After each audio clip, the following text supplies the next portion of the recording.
Maharashtra वृत्तदर्शन news आणि Yuvagram 24 news आयोजित भव्य घरगुती गणपती सजावट स्पर्धा आणि सार्वजनिक गणपती मंडळ सुंदर गणेश मूर्ती स्पर्धा 2024 या स्पर्धेचे प्रायोजक आहेत उद्योजक माननीय शरद दादा जाधव एसचे डेव्हलपर्स मिरज।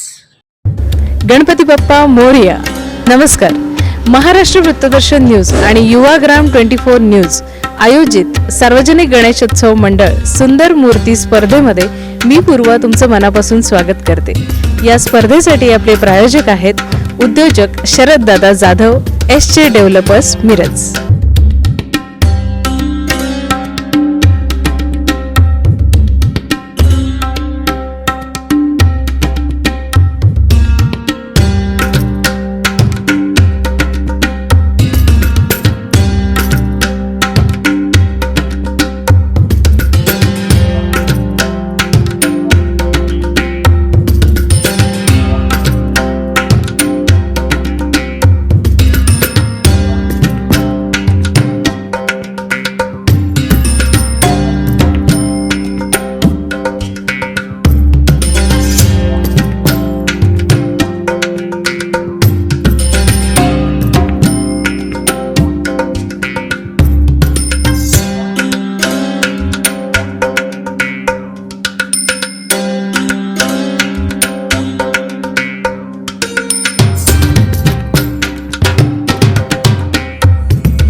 नमस्कार। आता आपण आलेलो आहे गणाध्यक्ष गणेश मंडळ येथे, जिथे तुम्ही बघताय भव्य अशी मूर्ती साकारलेली आहे बाळूमामा स्वरूपातील।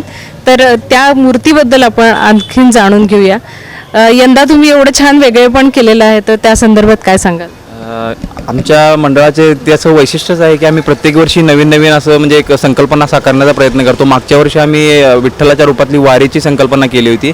यावर्षी आमच्या सर्व मंडळाच्या कार्यकर्त्यांनी मिळून आम्ही हा देखावा करायचा ठरवलेला आहे। आता सध्या बाळूमामाचे म्हणजे भक्तीची क्रेज तुम्ही मिरजेत बघत असाल, त्या अनुसरून आम्ही हा देखावा उभा केलेला आहे। मंडळाचं आमच्या वैशिष्ट्य म्हटलं तर आम्ही जास्त 10 वर्षापासून हा संकल्प सादर करत आहोत। यावर्षी या मंडळाचं वेगळेपण म्हणजे बाळूमामाची ही 18 फूट उभी मूर्ती आम्ही उभी केलेली, पण त्या मेंढरे वगैरे म्हणजे बाळूमामाचा जो असा एक दरबार होता तसा मी दरबार दाखवण्याचा प्रयत्न केलेला आहे आणि जनतेला पण ते खूप आवडलेलं आहे। त्या संदर्भात सांगायचं झालं तर आमच्या मंडळाने प्रत्येक वर्षी मिरजेला नवीन नवीन संकल्पना दाखवण्याचा प्रयत्न केलेला आहे आणि कायद्याचं म्हणाल तर कायद्याच्या चौकटीत बसून आम्ही हा सगळा संकल्प सादर करत असतो।